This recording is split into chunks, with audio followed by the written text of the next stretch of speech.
Bismillahirrahmanirrahim. Selamat datang di seri kuliah Mekanika B bersama saya Agus Suroso dari FMIPA ITB. Pada video kali ini kita akan membahas mengenai kinematika benda titik.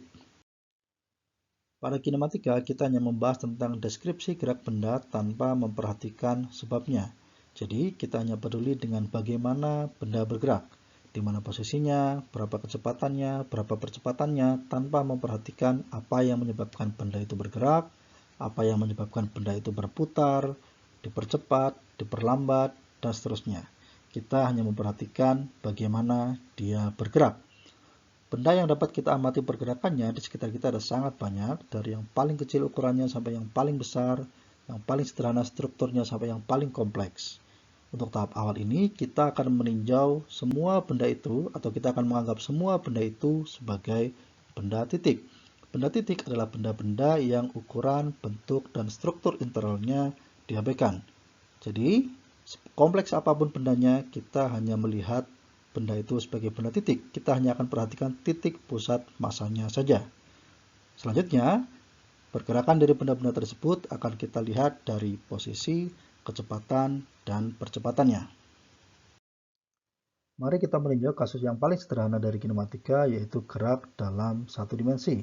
Misalnya kita punya sebuah mobil yang melaju dari kiri ke kanan, mula-mula posisinya ada di sini, kemudian dia berpindah ke sini, berpindah lagi, dan terakhir posisinya ada di sini.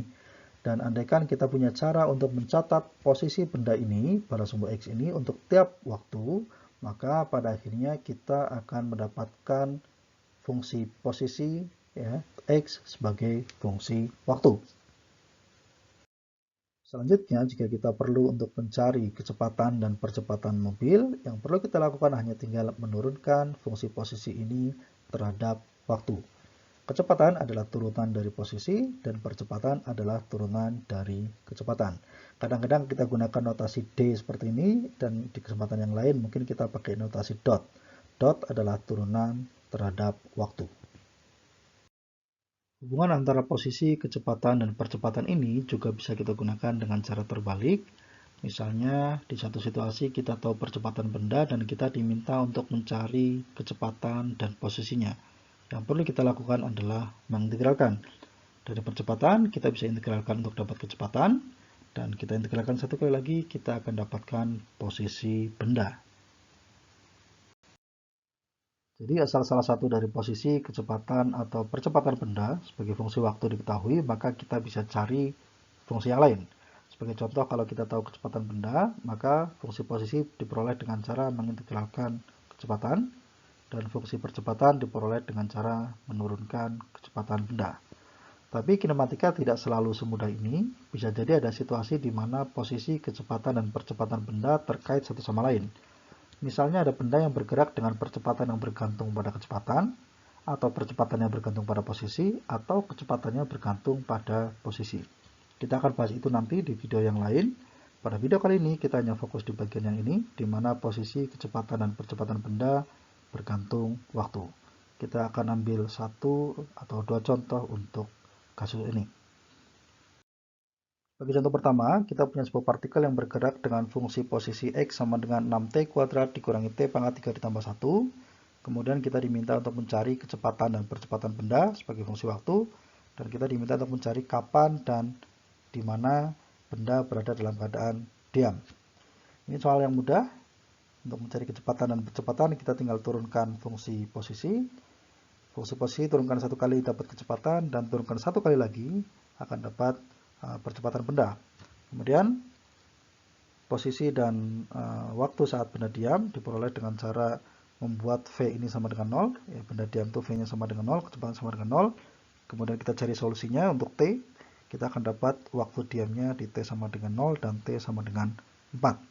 Tinggal kita substitusi lagi ke persamaan posisi, kita dapat posisi di mana benda itu diam. Diperoleh X sama dengan 1 atau X sama dengan 33. Contoh kedua, kita punya sebuah partikel yang bergerak dengan percepatan ini, A sama dengan 6T dikurangi 4, dan kita juga diberikan data awal, posisi awal benda ada X sama dengan 20, dan kecepatannya adalah 15 meter per detik pada arah sumbu X negatif. Pertanyaan A, tentukan kecepatan dan posisi sebagai fungsi waktu. Pertanyaan B, kapan benda ini berhenti dan berapa perpindahannya, dihitung dari posisi awal. Untuk mencari kecepatan dan posisi, kita hanya perlu mengintegralkan fungsi percepatannya satu kali. Ya, untuk dapat kecepatan diintegralkan satu kali. Kemudian untuk dapat posisi, kita integralkan satu kali lagi. Pada tiap tahap pengintegralan, kita harus masukkan posisi awal dan kecepatan awal, x0 dan v0 di sini, yang diketahui dari soal. v0-nya sama dengan 15, tapi arahnya sumber x negatif, jadi minus 15. Sementara x0-nya adalah sama dengan 20 meter. Pertanyaan B, kapan partikel berhenti? Partikel berhenti ketika kecepatannya sama dengan 0, jadi fungsi yang ini kita buat sama dengan 0. Secara matematik nanti solusinya ada 2, T sama dengan 3 detik, dan T sama dengan minus 5/3. Minus 5/3 ini tidak diambil karena ini berarti bendanya berhenti sebelum bergerak, ya tidak fisis. Nah, tinggal cari perpindahan.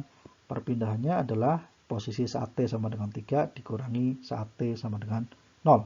Kita akan dapat angka minus 36 meter. Demikian tadi pembahasan kita mengenai kinematika benda titik, di mana posisi, kecepatan, dan percepatan benda merupakan fungsi waktu. Pada video selanjutnya kita akan lihat kasus di mana kecepatan, percepatan, dan posisi bergantung satu sama lain.